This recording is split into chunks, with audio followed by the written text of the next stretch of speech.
Nakakita ako ng imburnal na puno ng buwaya, makamandag na ahas, at napakaraming illegal na armas. Iba't ibang kakaibang bagay raw ang tinatapon dito ng mga gangster, kriminal, at US Army taon-taon. Totoo kaya ang mga kwento? Sa palagay ko, dapat natin itong galugarin at alamin. Oo nga pala, dinala ko ang pinakamalaking magnet sa mundo kung sakaling may malalalim na parte ng imburnal na di ko maabot. Tara na! Sa pagsisimula ng pakikipagsapalaran na yon, wala akong alam kung anong makikita ko. Mabaho at puno ng basura, siguradong mahirap galugarin. Alam ko na kadalasan, mas mahirap ang pagsubok. Mas maganda ang gantimpala. Sanay ako sa mahihirap na pakikipagsapalaran. Naranasan ko ng masaktan sa iba't ibang sitwasyon. Mula pagbagsak sa talon, napasabugan ng granada, at inatake pa ng mga kaibigan ko ng ilang beses. Pagkatapos ng lahat ng yon, tiyak na natutunan ko kung gaano kahindi mahulaan ng buhay. Puno ng basura ang imburnal. Kaya kailangan naming mading mapanuri kung gusto naming makahanap ng kayamanan. Grabe mga pare. 5 minuto pa lang kami dito pero parang may nakita na akong kakaiba sa ilalim. Mukhang baril ito. Oo, mukhang baril nga. Yan ang una nating nahanap na yon. At baril pa. Sobrang wild nito. Pinakamabilis naming nahanap ang baril dito sa channel. 5 minuto pa lang. Di ko pa alam kung anong baril ito. Kaya kung alam nyo, paki-comment sa ibaba. Maaring patunay ito na nagtatapon ng armas ang militar dito. Pero kailangan pa naming mag-explore para makasiguro at makita kung ano pa ang narito. Tuloy tayo. Ilang hakbang lang ay agad naming nakita ang susunod na kakaibang bagay. Wow! Okay. Mukhang may nakita tayo dito mga kaibigan. Ano to? May bag ng babae dito. Mukhang itinapon lang ito ng kriminal na nagnakaw. Baka wala ng laman. Pero dapat pa rin nating tingnan para makasiguro. Oh, mabigat ito. Guys, mukhang may laman ito. Grabe, may laman nga talaga. Oo? Ano ito? Oh, sige, may bago tayong astig na sinturon. Oh, amoy imburnal talaga. Klasikong amoy. Kaya may sinturon tayo at maraming malagkit na likido. Oh, ano to? Oh, lata ba yan ang?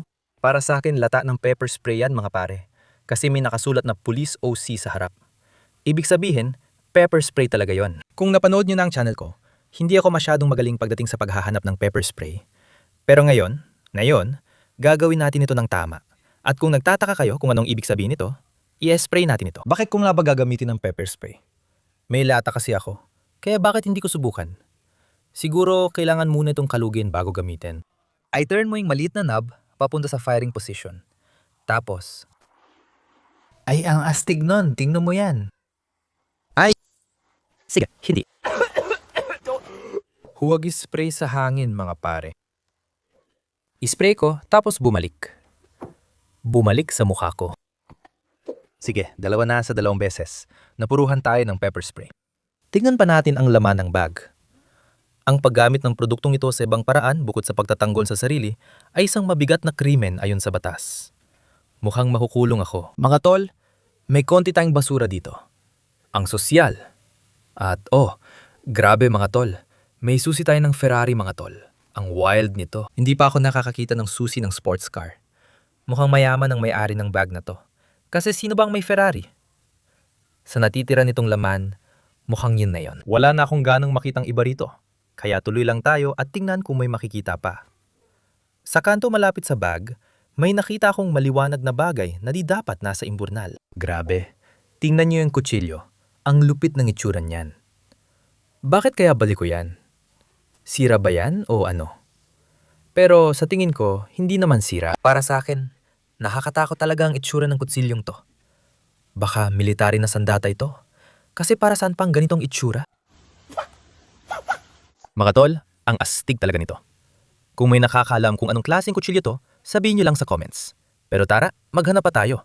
Baka may iba pang mga astig na gamit dito sa baba. Ano bang nangyayari ngayon? 5 hakbang pa lang ang nalalakad natin.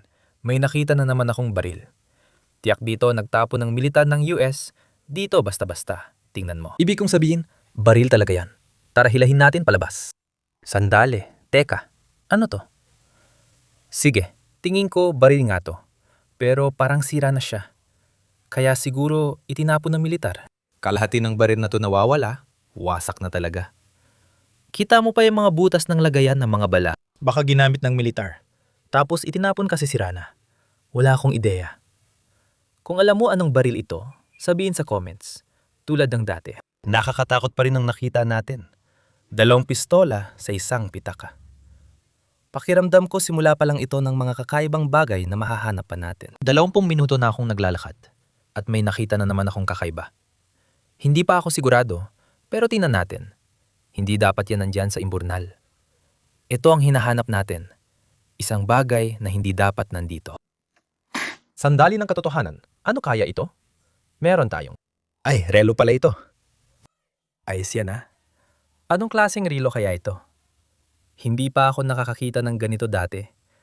Para siyang galing sa Happy Meal na McDonald's, sabi dito. Recharge Mealy Limited Edition sa likod.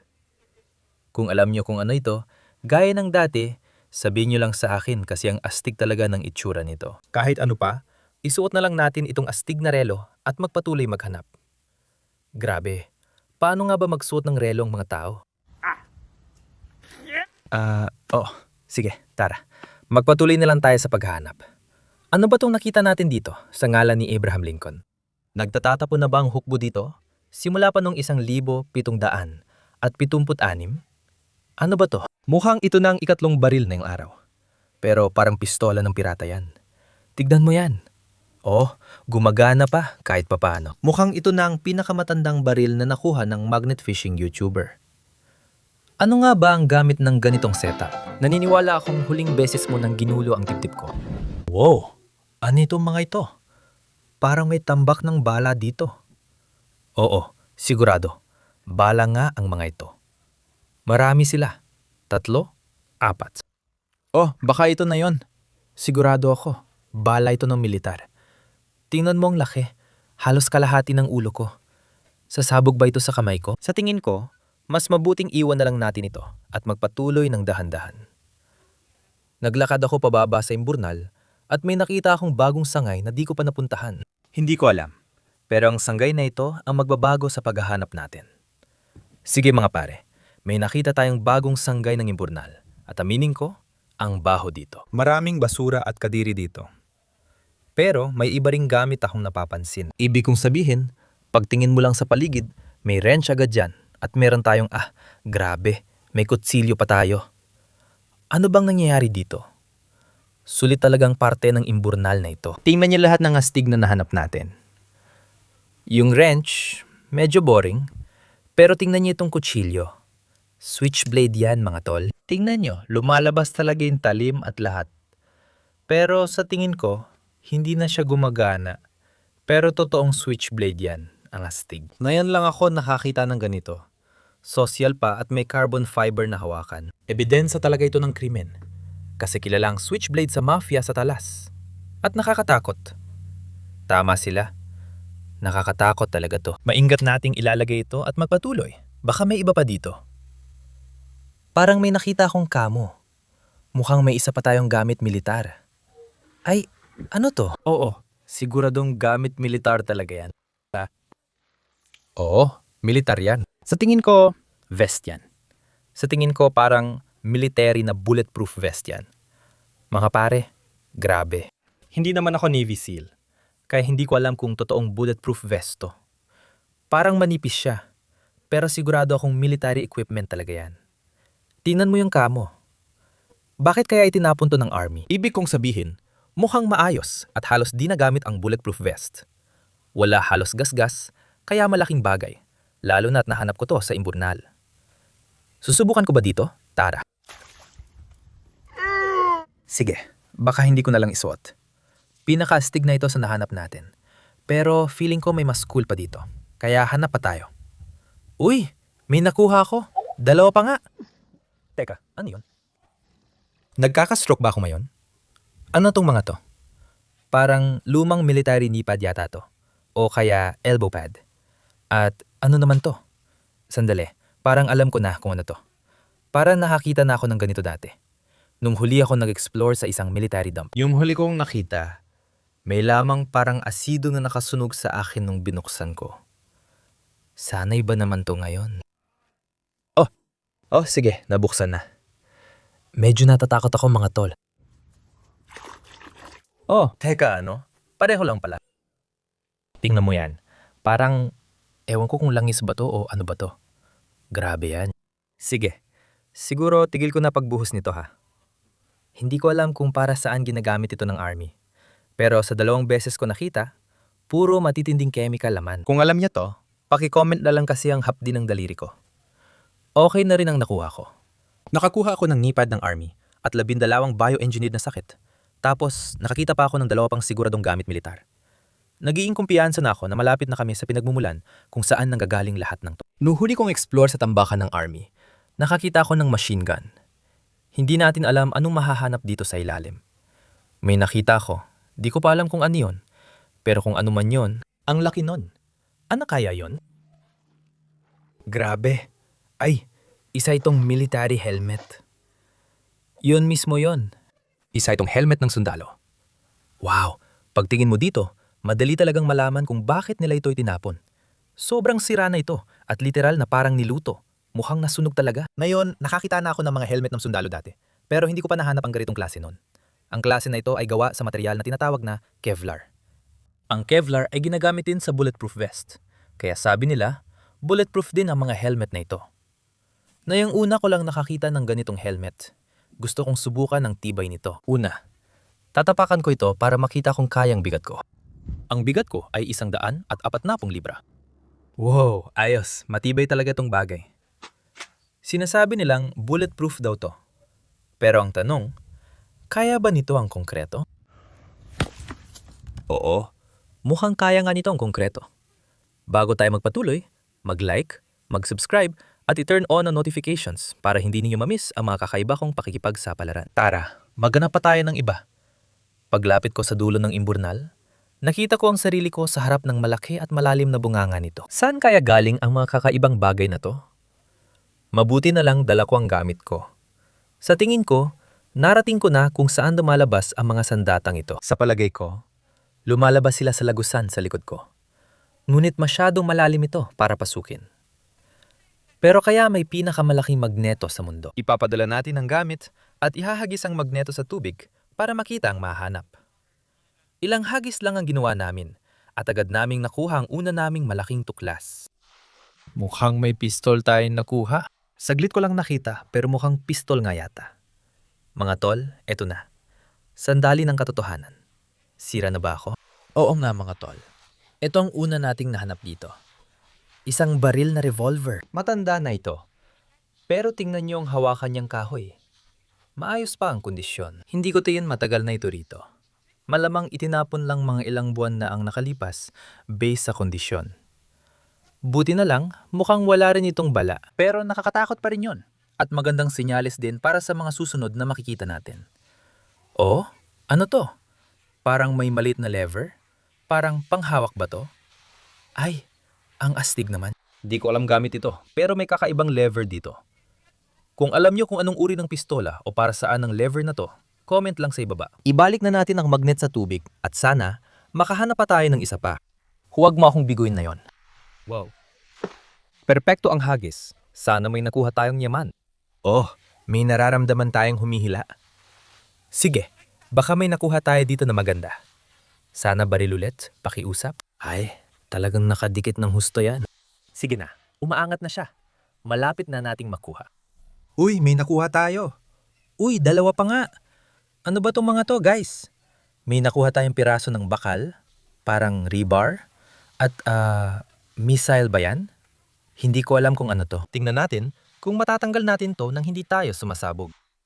Grabe, tingnan mo yan. Ang laki talaga niyan. Ayokong ilapit to masyado sa mukha ko. Pero parang ito ay isang pampasabog na missile o pinakamalaking bala sa mundo.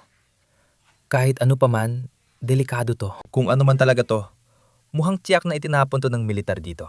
Kahit pampasabog man to o kakaibang piraso lang ng bakal, malamang galing to sa army. Pareho lang na mula sa ilalim ng talon ang pistola at ang dambuhalang missile. Kaya doon ako maghahagis ng magnet, tutok tayo sa ilalim ng talon. Isa.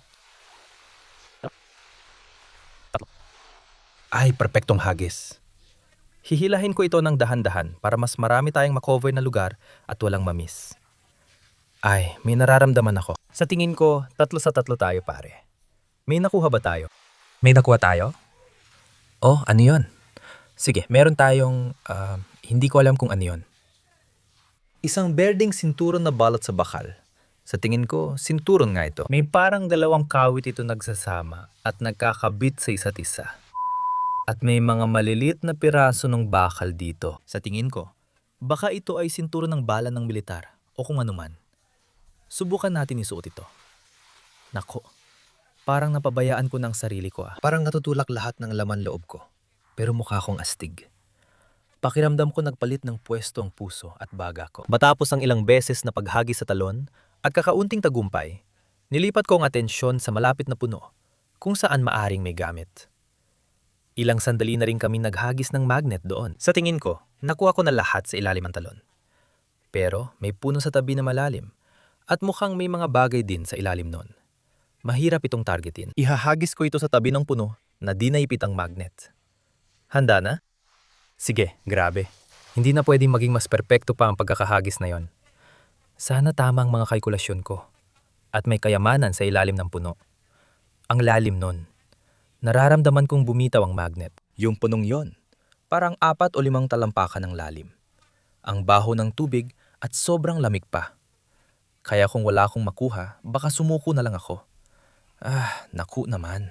Oh, ramdam ko na. May humahatak. Ano kaya ito? Oh, nakuha na natin. Oh, grabe. Oh, ang dami nating nakuha. Oh, ano kaya ito? Mukhang misteryosong blade na sobrang kalawangin. Baka lumang kutsilyo ng army o kung ano, di ko sigurado. Parang ganoon ang itsura niya sa akin. May nakuha pa tayong ilang kakaibang bagay dito. May nakuha tayong malaking bakal na nagpapamansa sa kamay ko. Sobrang dumi. Tingnan natin. Baka ito ay fragment ng bomba o kung ano paman. Pag sumabog ang mga iyon, kumalat ang shrapnel. Sa tingin ko, ito yon. Kaya may nakuha tayong piraso ng bomba at lumang martilyo. Tingnan mo. Ngayon lang ako nakakita ng martilyo na ganyan. May regular at maliit na martilyo sa likod, ang astig. Ang lupit ng huli natin. Di ako magsisinungaling mga tol. Mukhang yan na ang bago nating paraan. Balik natin yung magnet at tingnan kung ano pang makikita. Parang may naramdaman akong dumikit. Oh. May nakadikit talaga dito. Grabe mga tol. Ang daming lumalabas dito sa butas na to. Tara na. Sige, ano meron tayo dyan? O, ano yun? Ang dali lang nun. Tignan mo yan. Yan ay, ewan ko kung ano yan. Pero, may kung ano yan. Sige. Subukan nating tanggalin to sa magnet ng hindi masabugan, mahiwa, o masaksak o kung anuman. Tara na pare, sobrang dikit, hindi ko matanggal. Okay, siguro ito na talaga ang magnet. Ngayon, sandali lang. Hindi naman ako taong kuweba, may teknolohiya tayo. Kaya nga, may martilyo eh. Naku, sige, bagong plano, lakas na lang. Naku naman, hindi naman dapat ganito, kahirap to. Natanggal na natin mga pare, natanggal na natin. At tingitingnan ko na siya. Hindi ko masabi kung ano talaga to. Pero sa tingin ko, kutsilyo yata to. Oo, parang may talim dito. Kutsilyo yata. Paano ko kaya bubuksan to? Hindi ako sigurado. Ibig sabihin, mukhang hindi talaga siya nabubuksan. Pero sigurado akong luma na to. Parang military na kutsilyo. Oo, mukhang nakuha ko na. Kailangan ko lang palang itulak pataas itong maliit na parte dito. Ayos yan ha. Tignan mo yan. Parang talim ng ninja. Ay, ito na siguro ang pinakaastig na kutsilyo na nakita ko. Ang dami natin nakikitang astig na mga patalim. Sige, itabi na natin to bago ako masaktan. Sa isa na namang kakaibang sandata na nadagdag sa mga nahanap, malinaw na dito talaga sa tone na to nanggagaling ang lahat ng mga astig na bagay. Hindi ko inakala makakakita ako ng sobrang kakaibang bagay na ngayon ko lang nakita. Sige. Ibalik natin ang magnet sa lugar kung saan lumalabas ang mga kakaibang bagay na ito. Kasi pakiramdam ko, marami pang natitira doon sa ilalim. 1, 2, 3. Okay, huwag mag-alala. Pero mukhang naipit ang magnet. Ay, teka, nakuha na natin. Oo, grabe. Ngayon ko lang nakita yan. Ano yun? Garapon? Sa tingin ko, garapon yan na may metal na takip na nakakabit. Oo, tama. Yung nga yun. Maliit na garapon. Narinig niyo ba yon? Pakiramdam ko may laman ito, kaya kinalog ko agad. Tama nga. May laman na tayo dito ngayon. Oh, baka bato lang to. Pero pwede rin kayamanan. Lumayo muna tayo. Baka nga may kayamanan sa loob. Ayokong mahulog ito sa tubig. Ngayong ligtas na tayo, pwede na nating siyasatin ito. Halos sigurado akong may laman to, kaya subukan nating buksan. Oh, bumubukas na ng kaunti. Tara na, baka mabasag ito sa kamay ko. Ayokong mangyari yon. Nabuksan ko ng kaunti ang takip, pero parang dikit na dikit ito. Hindi ko alam kung kalawang lang bang dahilan kung bakit nakasara ito, o kung dinikitan, o kung ano man. Pero hindi ko talaga may galaw. Sige, hindi na ako nagtataka. Sino ba ang nakakalam kung gaano na ito katagal sa ilalim? Pero kailangan natin itong basagin.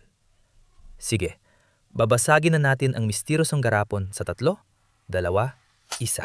Ay, grabe. Wow. Mukhang may laman nga ito. May singsing tayo dito at maraming kinakalawang na penny. Ano ba to? Naloko lang ako mga tol. Sino ba namang magtatago ng 4 na sentimo at isang aluminum na singsing? Ay teka, nickel pala to. Sige, 8 sentimo? Ayos lang yan. Ang astig ng singsing na to, mukhang mula pa nung dekada 50. Ang naisip ko lang kung ano kaya to ay parang time capsule. O kung ano man ang nilalagyan ng mga tao ng kung ano-anong bagay sa garapon at umaasang may makakakita nito sa hinaharap. Astig yon. Hindi pa ako nakahalap ng time capsule dati. Tara, maghanap pa tayo. Naamoy ko na. May nuclear bomb pa rin sa ilalim. At kailangan ko yon. Wow, grabe. Pakiramdam ko may malaki sa ilalim. Palagi akong sumasabit dun sa tuwing ibinababa ko ito. Kita mo, hindi ko nga magalaw. Ayun, ayan na, binitawan na. Siyempre, yan palang lagi kong nasasabitan. Hindi pala malaking piraso ng bakal. Kundi, isang fidget spinner at isang wrench. Dapat alam ko na. Grabe, tingnan mo yan. Matagal na akong di nakakakita ng fidget spinner. Mula 2016. Astig talaga yon. Naisip ko kung umiikot pa ba siya. Oo, ayan, umiikot pa nga. Ang galing ng ikot nito. Pagkalipas ng 30 minuto ng paghagis ng magnet, mukhang nakuha ko na halos lahat ng kayamanang pwedeng makita rito. Oo. Wala na akong nahanap sa loob ng 30 minuto. Mukhang nakuha na natin lahat. Solid ang adventure natin ngayon mga tol. Ang daming bagong kayamanang ngayon ko lang nakita. Malinaw na dito talaga nagtatapon ng militar. At masaya makahanap ng iniwan nila. I-comment nyo sa ibaba ang paborito nyong nakita sa video. Sa akin, itong pistol ang pinaka-paborito ko. Abangan ang susunod na video para sa mas marami pang kakaibang gamit. Comment kung saan nyo gustong mag-explore ako at makita tayo sa next video.